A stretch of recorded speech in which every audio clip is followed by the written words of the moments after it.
வாங்க, அரிசி மாவு வந்து நான் ஏற்கனவே ரெடி பண்ணி வச்ச அரிசி மாவு ஒரு 5 கப்பு எடுத்துக்கிறேன் கொழக்கட்டை செய்கிறதுக்காக. இதை எப்படி ரெடி பண்ணேன்னு போன வீடியோவில் நான் சொல்லியிருக்கேன், நீங்கள் போய் பாருங்கள்.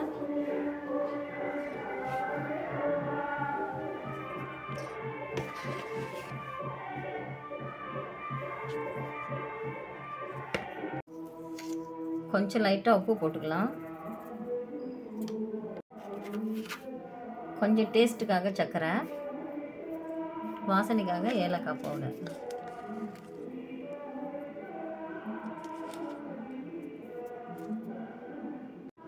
கொஞ்சம் ஹாட் வாட்டர் அப்படியே வந்து மேலே லைட்டாக போட்டு வச்சுருவோம். அப்படியே மூடி வச்சிடலாம்,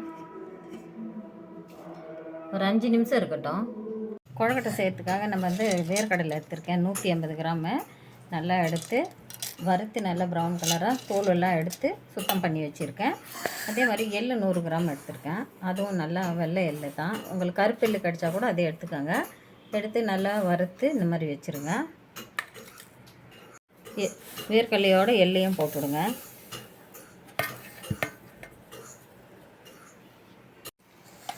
கொஞ்சம் டேஸ்ட்டுக்காக முந்திரி ப்ரௌன் கலராக வறுத்து வச்சுருக்கேன், இதையும் இதோட வேர்க்கடலையோடு சேர்த்துக்கலாம். இப்போ இதோட வேர்க்கடலை எள்ளு கொஞ்சம் முந்திரி டேஸ்ட்டுக்காக அப்படி நெய்யில் வறுத்து அப்படியே போட்டுக்கலாம்.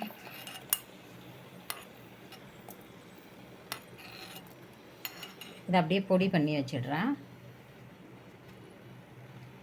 செய்யறதுக்காக 250 கிராம் வெல்லம் எடுத்திருக்கேன். ஒரு அரை டம்ளர் அளவுக்கு தண்ணி போட்டுக்கலாம், வெல்லம் முழுங்குற அளவுக்கு. நல்லா கொதிக்கட்டும். பாருங்கள், வெல்லம் நல்லா கொதிச்சிடுச்சு. பூரணத்துக்காக கொஞ்சம் டேஸ்ட்டுக்காக சால்ட் போட்டுக்கலாம், வாசனைக்காக ஏலக்காய் பவுடர் போட்டுக்கலாம்.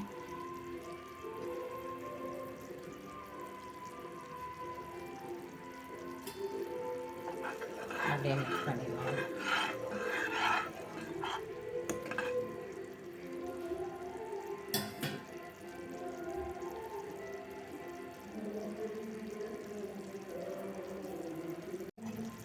கொஞ்சம் கொஞ்சமாக பூரணை கொட்டி கொட்டி மிக்ஸ் பண்ணிடலாம்.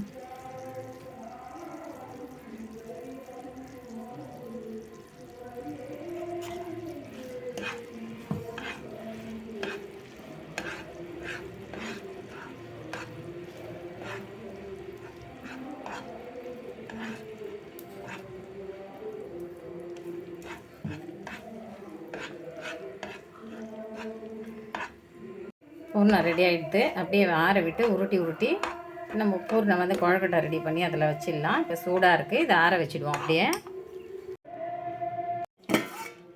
அங்கே 5 நிமிஷம் ஆயிடுச்சு. கொழக்கட்டை மாவு கொஞ்சம் லைட்டாக சூடாக தண்ணி போட்டு வச்சுருந்தேன். இப்போ அப்படியே போட்டு கொஞ்சம் இன்னும் கொஞ்சம் எக்ஸ்ட்ரா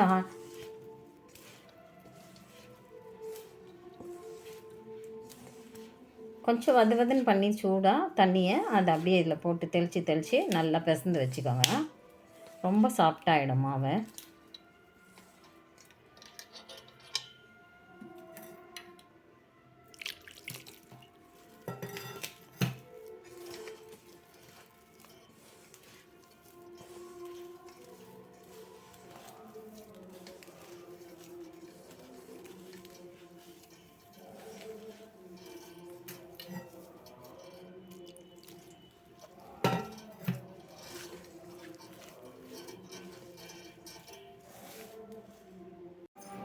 பாருங்கள், மாவு நல்லா எப்படி கையில் ஒட்டாமல் சாஃப்டாக எப்படி வந்திருக்கு பாருங்கள். ரேஷன் அரிசி தான், எவ்வளோ வெள்ளையாக நல்லா சாஃப்டாக இருக்குது பாருங்கள்.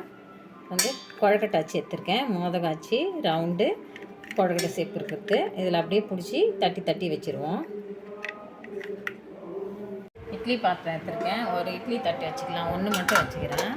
நாங்கள் தண்ணி நல்லா பாதி எடுத்துகிட்டு, ஏன்னா நம்ம அடுத்து எடுத்து வேக வைக்க போகிறோம், அதனால் கொஞ்சம் தண்ணி நிறைய வச்சுருக்கோம். கீழே இருக்கிற கோடு வரைக்கும் தண்ணி வச்சுக்கோங்க.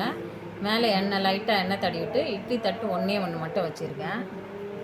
நல்லா கொழக்கட்டை மாவு நல்லா ரவுண்டாக அப்படி உருட்டிடலாம்.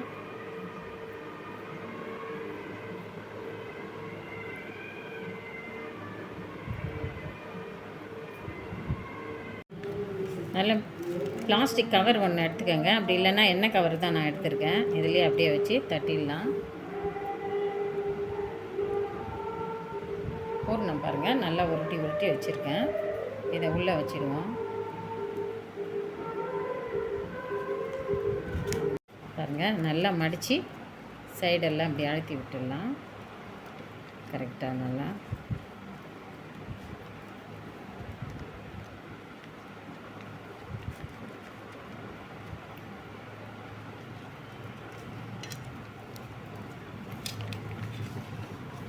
பாருங்கள் அப்படியே எடுத்து வச்சுருவோம். அடுத்தது பூண்டு ஷேப் மோதகம் எடுத்திருக்கேன். இதை தான் இப்போ செய்ய போகிறேன். பாருங்கள் மாவு எடுத்து கொஞ்சம் நல்லா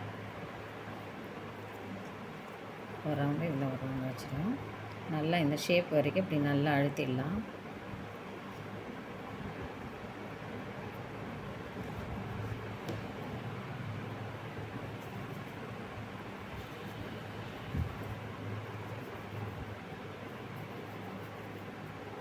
நல்லா உள்ள நல்லா அழுத்தி வச்சுருவோம்.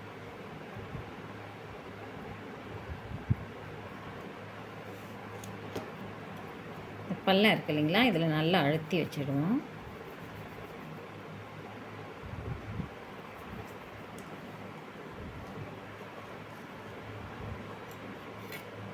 பூர்ணம் எடுத்து ஒரு ரோல் அப்படியே உள்ளே வச்சுருவோம். உள்ளே வச்சு இப்படி லாக் பண்ணிடலாம். இப்படி லாக் பண்ணிட்டு கரெக்டாக இந்த இடத்துல அப்படி அழுத்திடுவோம். எக்ஸ்ட்ராஸ் மாவெல்லாம் அப்படி எடுத்து வச்சுடுவோம். கீழே ஹோல்ஸ் இருக்கு இல்லைங்களா, இந்த எக்ஸ்ட்ராஸ் மாவெல்லாம் எடுத்து இது மேலே அப்படியே லாக் பண்ணிடலாம்.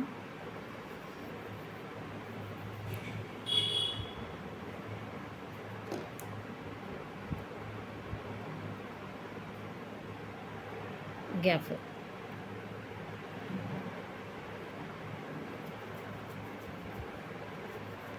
அப்படி எடுத்து பாருங்கள் எவ்வளோ அழகாக வந்துருக்கு பாருங்கள். சூப்பராக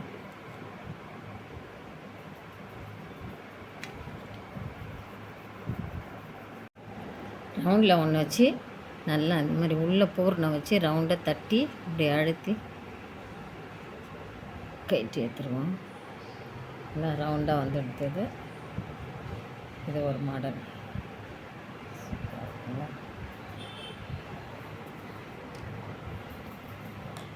கொஞ்சம் லாஸ்ட்டாக இருக்கு பாருங்கள். ரவுண்டு உள்ளே வந்து குட்டியாக உருட்டி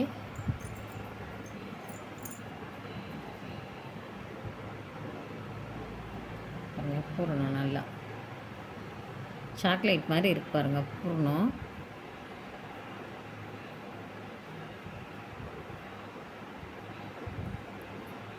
இது பார்த்தா யாரும் ரேஷன் அரிசின்னே சொல்ல மாட்டாங்க, அவ்வளோ நல்லா இருக்குது சாப்பிட்டா.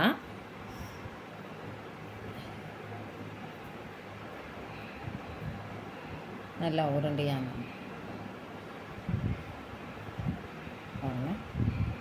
ரவுண்டு இந்த மாதிரி 5 ஷேப்பில் பண்ணியிருக்கேன் இன்றைக்கி. அப்படியே வந்து இட்லி பாத்திரத்தில் வச்சு மூடி 20 நிமிஷம் வச்சிடலாம்.